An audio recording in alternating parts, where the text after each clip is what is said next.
let alone some basic social services. That's why we decided to revolt and take the destiny of our countries into our own hands. Burkina Faso is no longer just rising. It's building something the world was never supposed to see. And today, we will show you 10 projects that Traore has started that have changed Burkina Faso forever. Number 1. Red Gold, the tomato revolution. It began with a tomato, or rather, a sea of them, rotting in roadside baskets, unsold, unused, imported as paste at 3 times the price. For decades, Burkina Faso's farmers watched their harvests devalue the moment they left the field. That's the colonial trap Traore's government is now dismantling, one factory at a time. Enter the $8 million tomato processing plant, a precision-built facility, not just to process crops, but to flip the food chain upside down, strategically located in an agro-rich zone with high tomato yield. This plant is more than an industrial site. It's a weapon of food sovereignty, capable of producing tons of tomato paste daily. It slashes the nation's reliance on imported food products, especially from Europe and China, which once dominated Burkina Faso's consumer shelves. For every ton processed locally, thousands of francs stay in the economy. For every crate not wasted, a family gains security, and the impact ripples far beyond the factory walls. Over 150 direct jobs have already been created, from machine operators to lab technicians, but that's just the beginning. Transporters, crate suppliers, local packaging producers, small-scale farmers, all now feeding into a structured, formal market, one that pays fair, buys local and reinvests nationally. But what truly makes this project revolutionary isn't just the economics. It's the principle behind it: produce what you eat what you grow. Traore's administration didn't build this plant with foreign aid conditions. It was financed and executed with state-backed investment, supported by BRES-aligned partners, and modeled on a long-term vision to make Burkina Faso the agro-industrial heart of the Sahel. Local agricultural training centers are now being aligned with the factory's needs, teaching farmers when to plant, how to maximize yield, and which varieties to grow. Youth are being trained, not just to farm, but to engineer entire food systems, ensuring that this is not a one-off factory, but the first node in a nationwide network of agro-industrial sovereignty. In a world obsessed with importing solutions, Burkina Faso just turned a simple fruit into a national strategy. But if tomatoes can become red gold, what happens when the roads that carry them cross borders and drive regional empires? Number 2. The $120 million corridor road. Before we continue, know this. In Black Rebellion, we bring you only verified information through local journalists on the ground and authentic online sources. We bring you black untold stories that the Western metric wants to suppress. If we stay silent, the truth stays buried. But together, we can make sure it's never erased again.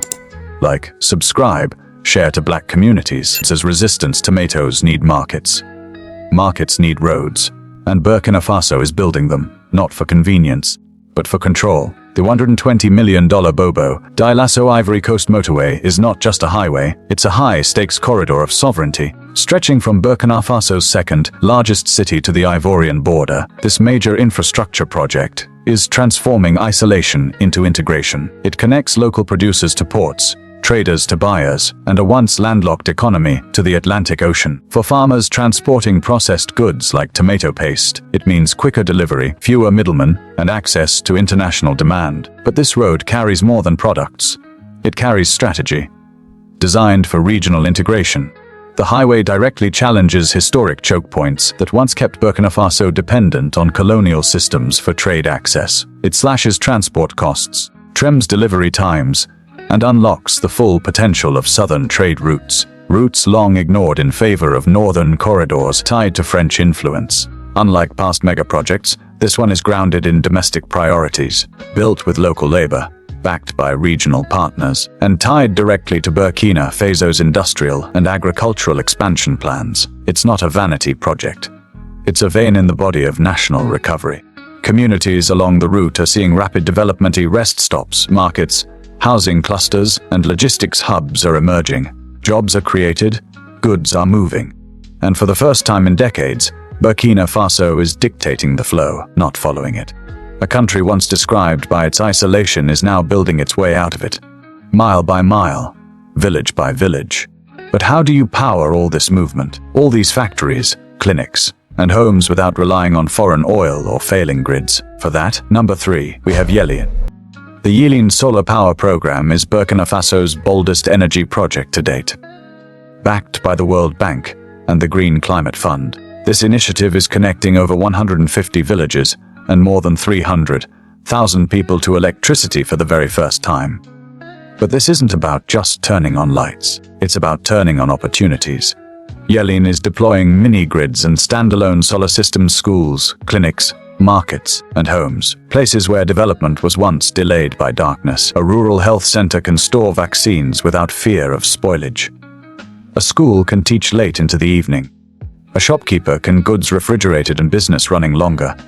No more diesel fumes, no more imported oil bills, no more sudden blackouts. And the panels aren't imported with foreign labor.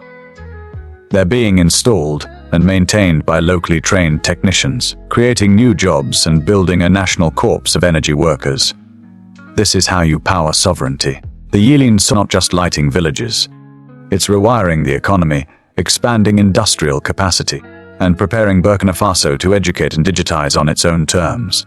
And this is only phase 1. Hundreds more villages are next. Joliba is no longer just a project, it's a movement, powered by light and built for liberation. But even with energy and roads, a nation cannot rise if its people are left sick and forgotten. So what happens when healing becomes a symbol of sovereignty? Number 4. To Bobodio Lasso's hospital.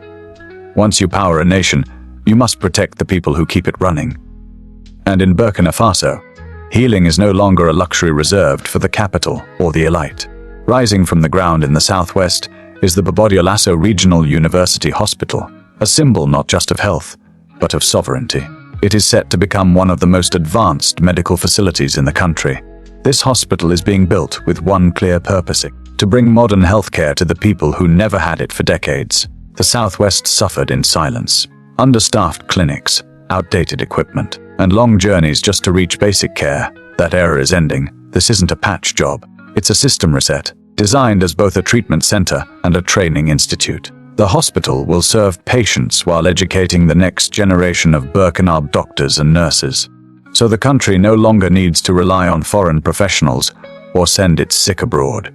Equipped with surgical units, specialized departments, and digital health systems powered by Yelin's clean energy, the facility will hand everything from maternal care to emergency surgeries. And it's not isolated. New ambulance routes and data links are being built to connect rural clinics directly to the hospital's central system. For the first time, modern medicine won't just visit the region, it will live in it. Traore's health vision is clear. If you want to build a strong country, start by keeping its people alive, educated, and close to home. But to truly live, people need more than care. They need water. Clean, constant, and sovereign. What happens when a nation takes control of its most essential resource? Here comes the Ziga 2 solution. Hospitals can't function without water. Nor can homes, schools, or farms. And for a capital city swelling with growth and hope, every drop counts. That's why Burkina Faso is building something monumental, the Ziga 2 Dam. This project is designed not just to store water, but to reclaim control over life itself. Located near Ouagadougou, this dam is being constructed to tackle the capital's chronic water shortages. And it's not just about convenience, it's about survival. During dry seasons, taps would run dry, forcing women and children to walk kilometers. Hospitals rationed water, businesses stalled, urban life cracked under pressure. Ziga 2 is designed to change that permanently. When completed, the dam will supply stable, clean water to hundreds of thousands of city residents, supporting both domestic and industrial use. It's paired with modern filtration systems, solar-powered pumping stations, and updated distribution pipelines to ensure water not only flows, but flows clean. What sets this project apart is its resilience, first design climate, adapted infrastructure, local workforce employment, and governance that prioritizes public access over private profiteering. This is water for people, not for export. And it's not just about the city. Ziga 2 is part of a broader national plan to expand rural water systems, protect aquifers, and introduce rainwater harvesting for agriculture, tying clean water directly into food security and public health. With energy from the sun and water from its land, Burkina Faso is reducing dependency in every essential sector. Once water flows and roads connect, the next question becomes, where do people live, and how? In a country where urban sprawl once meant overcrowded slums and fragile infrastructure, Burkina Faso is changing the blueprint, starting with the Fasomoyo Urban Development Project. It isn't just about building houses. It's about designing a future where cities grow with dignity, equity, and strength. At its core, the Fasomoyo Urban Development Project aims to construct 50,000 new residential units, affordable, sustainable, and tailored to Burkina Faso's climate and culture. But this isn't a real estate scheme for the wealthy. These homes are for teachers, nurses, laborers, and working families, people who've long been priced out of livable cities. And it doesn't stop at housing. The project includes wide roads, public transport hubs, green spaces, and modern drainage systems. Schools, clinics, markets, and playgrounds are woven directly into the urban design. The goal is simple: no more separating basic services from daily life. Even more radical is the method. Fasomoyo is being built using locally sourced materials and local labor, injecting cash directly into the domestic economy. Brickmakers, electricians, carpenters, and young urban planners are being trained and hired in masse, turning construction into a national employment engine. This is not just city planning, it's national planning. And as people move into these new homes, powered by solar grids, watered by new dams, and connected to job markets through fresh roads, they're not just finding shelter, they're finding belonging. In a country that finally builds with them in mind, a home means stability. A job brings income, but without a bank that understands the people it serves, wealth never grows. It leaks. That's why Burkina Faso has launched La Banque L'Homme, the first ever state-owned bank, built not to profit from its citizens, but to empower them for generations. Access to financial services was once a privilege of the few. International banks dominated the market, focusing on urban elites, foreign trade, and safe bets. Rural communities, small businesses, and the informal economy were left behind, unbanked, unprotected, and invisible. L'Homme is rewriting that story. With a mission to serve ordinary Burkinabé, the bank is designed to extend financial access deep into the heart of the country. From urban neighborhoods to remote farming villages, L'Homme offers basic accounts, low-interest loans, microcredit for women, and mobile banking services, in local languages with local staff. It's not just a bank. It's an instrument of economic inclusion. Young entrepreneurs can now access startup capital. Farmers can secure loans to expand their yields or buy modern machinery. Families can save without traveling for hours to Ouagadougou. This isn't charity. This is strategic national empowerment. What's more, L'Homme is integrated with other state reforms. Housing projects are supported by tailored mortgage products. Now, agricultural cooperatives are receiving group financing, and digital platforms, backed by the upcoming national data centers, will allow secure transactions across the country for the first time. For the first time, the financial system isn't working against the poor, it's working for them. But empowering citizens with access is only the first step. Because you can't build a modern country on paperwork alone. In today's world, where power flows through fiber optic cables and cloud servers, digital control is national control. That's why Burkina Faso isn't just connecting its people. It's building the infrastructure to own its digital future. At the center of this revolution is Pacted Digital, the $150 million Digital Transformation Acceleration Project, a national leap forward designed to launch the country into a new era of governance, service delivery, and economic opportunity. 2 national data centers, now over 70% complete, will soon anchor Burkina Faso's digital transformation. But these aren't just storage facilities. They are sovereign information fortresses, built to house everything from government records and financial data to education systems, medical databases, and civil registries, all under Burkinabe control. With this digital backbone, public services are moving online. Citizens will soon be able to apply for ID cards, land titles, permits, and even school enrollment right from a mobile phone. No more endless queues, no more bribes, no more red tape. But Pacted Digital isn't just digitizing government. It's bridging the digital divide. Network coverage is being expanded to at least 500 underserved localities, from isolated Sahelian villages to emerging urban neighborhoods. Digital literacy programs are training youth, women, and small business owners to navigate and thrive in a 21st century online economy. And a new legal framework is being established, one that protects user data, encourages local innovation, and shields national systems from foreign surveillance. With LUM integrated into this network and public services now digitized, a new ecosystem is emerging. An ecosystem where power no longer flows through Paris or Washington. It flows through local servers, local code, and local control. But you can digitize your government, launch a national bank, and build smart cities. If your people still wake up without water, the transformation remains incomplete. And Traoré's administration understands this truth deeply. That's why one of the most quietly powerful shifts is happening beneath our feet. The Urban Water Sector Project, supported by the World Bank. This initiative has already delivered piped water to over 610,000 people and improved sanitation for 440,000 more. But this isn't just another donor-funded patchwork. It's a strategic overhaul, a plan to make access to clean water and sanitation a guaranteed public service, not a privilege for the elite. Targeting both urban sprawl and dense informal settlements, the project is laying modern water pipelines, installing filtration stations, and connecting homes and public buildings at low cost. In fast-growing cities like Ouagadougou, Bobo-Dioulasso, and Wahigwea, daily life is being transformed. No more walking kilometers with jerrycans, no more overpriced water vendors, no more sickness from contaminated wells. And sanitation is being rebuilt from the ground up. Schools, clinics, and marketplaces are now equipped with hygienic latrines and modern waste treatment systems.